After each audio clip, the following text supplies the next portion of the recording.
This story is called Ruski, and I'm speaking from Omagh in Tyrone. He knew it was serious the second it happened. The knife had sliced through the tough outer glove, through the wooden mitt, and cut deep into the flesh of the palm. Blood gushed up through the fabric immediately and spilled down onto the deck and the mass of wriggling fish around his feet. Ruski closed his fist tightly in an attempt to staunch the flow and shouted to the other deckhands for help. The cook was already running with antiseptic pads and absorbent towels. He'd been on the bridge at the time and had felt the ship shudder as the bow dropped into the trough and met the raw power of the oncoming wall of water. He'd seen the accident happen. The ship's forward momentum had stopped for a moment, and Ruski had been caught off balance as his waders slithered on the wet deck. His razor-sharp knife, honed expertly every half hour, cut through the protective gloves and hand as easily as it opened up the tough skins of the cod and the haddock. The cook ripped off what was left of the gloves and applied an absorbent pad. Ruski's hand was open from the base of the thumb to the little finger, and first glance told us this was not something our minimal first aid training could handle. This wound needed professional attention. This was a hospital job. It was 1961 and I was aboard SS Vivaria out of Grimsby as a decky learner. After nearly 2 weeks of fishing for cod and haddock off Bear Island in the Arctic waters, the skipper had brought us south to the rich fishing grounds of the White Sea. This area, just outside the Russian territorial limits, held huge numbers of plaice, which always fetched a good price back at the docks. Trawling was hard work, 18 hours on, 6 off. But cruising out to the fishing grounds took 4 days, and this gave us all time to sit and talk. Shoulder to shoulder, crammed into the tiny galley, the humour and the conversation would flow. That's how John became Ruski. John was not just a xenophobe, it was wider than that. He hated difference and would mistrust anyone who had a lifestyle or culture he could not recognise. Anyone who spoke with a different accent, indeed anyone not from his part of Grimsby. The greater the distance from his street, the greater the suspicion he showed. It was a simple equation which he employed rigorously. He saved his greatest venom for the Russians, which he pronounced Russians, and almost every conversation would eventually finish up with a tirade from him about what was happening behind the Iron Curtain. For entertainment, we used to try and wind him up on his favourite subject. What do you think is the best taste from the sea, I would ask. Oh, a thick halibut steak takes some beating. Cod with beer batter for me. John Dory, it's an ugly brute but sweet. Then the man sitting next to John would put a fly on the water. Scallops be my favourite, fried for a second on each side, bit of brown bread and butter, perfect. John would take the bait like a hungry trout. Scallops? Can't eat 'em up here, live in the silt on the bottom, all radioactive from what the Ruskies have been tipping into the sea from their nuclear bases. No one knows what muck their submarines chuck out either. Seabed will be polluted for years. Off he would go, reeling negative facts and figures about Russia, which always sounded convincing, but which were difficult to challenge or verify. On this occasion, he was right, of course. Large quantities of scallops regularly came on board along with the fish, but despite their value in earlier years, pollution had indeed made them inedible, and we always kicked them back into the sea. In full flow, it was Ruskies this and Ruskies that, and eventually the nickname stuck. The skipper was already on the radio to the nearest naval ship. Though they gave useful advice about the injured hand, they were 3 days sailing away, and the wound clearly needed more urgent attention. I suggest you chance it and put into one of the White Sea ports. The suggestion didn't go down well. It was the time of the Cold War, and Russian fighter planes on exercise often buzzed the trawlers as part of their training. What the reaction might be to a foreign ship steaming into their territorial waters without permission, no one knew. I've no charts for those waters. You don't have much choice. That hand needs work. Russian Navy will soon pick you up on their radar and come out to take a look.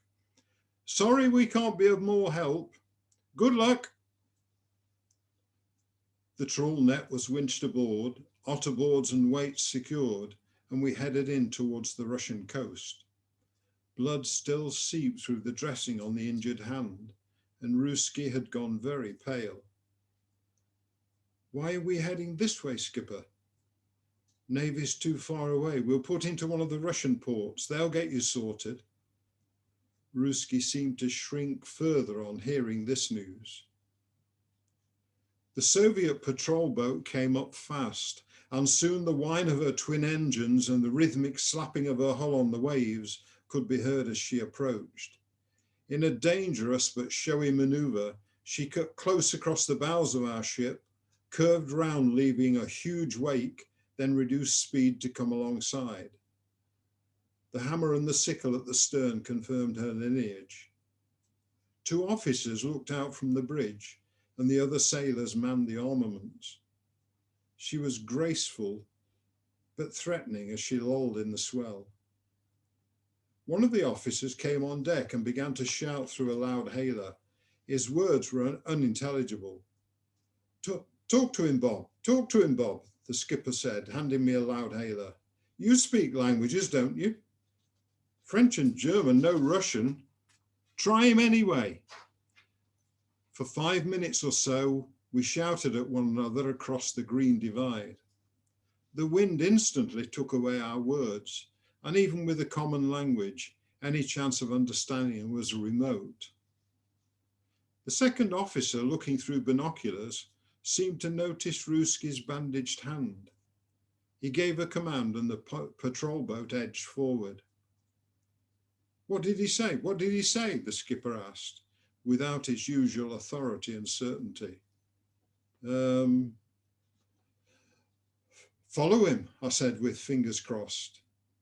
We headed inshore in line astern and were soon at the mouth of the estuary, where we threaded our way through the sandbars and mudflats. A concrete quay came up and the Russian indicated we should dock beyond a row of dilapidated naval vessels. Bored-looking soldiers stood by, and Ruski's face turned even more ashen as he spotted them. A military vehicle with no markings waited. The back doors were flung open and a uniformed nurse descended. Hey, watch out for those Russian women, Ruski. I heard they can rip the arms off a bear when they get passionate. It fell on stony ground as he was helped into the vehicle. For several hours, nothing happened. The dock was little different from thousands of others dotted around the world. Rusty ships, discarded mechanical litter, a skyline of oil storage tanks, and buildings dating from more prosperous times. I decided I would like to set foot on Russian soil and jumped up onto the side of the ship, pointed to the quay, and looked towards the nearest soldier. He smiled, but slowly shook his head.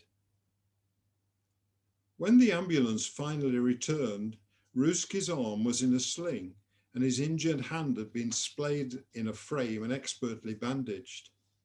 He looked relaxed and cheerful and shouted a greeting to us. All sorted, he said, lifting the sling. No problem. The patrol boat skipper indicated that we should follow him out into the estuary. Soon his vessel turned about, gave a short blast on her siren, the engines opened up, and she surged forward and was gone. They were nice people, said Brewski as he sipped his tea. Really nice people. Doctors, nurses, everyone couldn't do enough for me. Not dreaded commies then? No, nice people. All nice people. Ordinary people like us.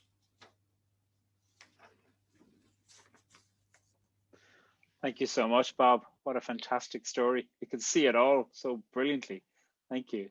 Have you Pleasure. stayed in touch? Have you stayed in touch with Ruski, No, or I did you? haven't. I did speak to the skipper of the trawler on one occasion, and I Oh, okay. went up to Grimsby to speak to an educational conference once and met some more of them. So it was Wow. like reliving old times in a way. But the Yeah. whole industry now has folded. There aren't Oh, any yeah. fishing trawlers really. No. How long did you stay out on boats? Um, I told my mother that the first trip would be 2 days. I thought that's how long fishing trawlers went out. And I remember feeling slightly seasick as we sailed out up through the North Sea. And I said to the guy, when do we actually start fishing?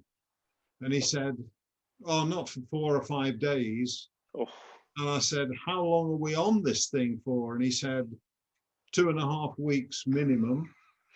wow. And when we got back, you were back in dock for 2 weeks, and they gave, I wasn't expecting to be paid too much, but they gave me a hefty sum. We all went out for a drink and partying, and I woke up with the ship rolling around me, looking out a porthole again, and we're off the second time to the coast of Greenland. I think my mother thought I'd been lost at sea, but it was a good Amazing. experience. Wow. And how long did you do that for?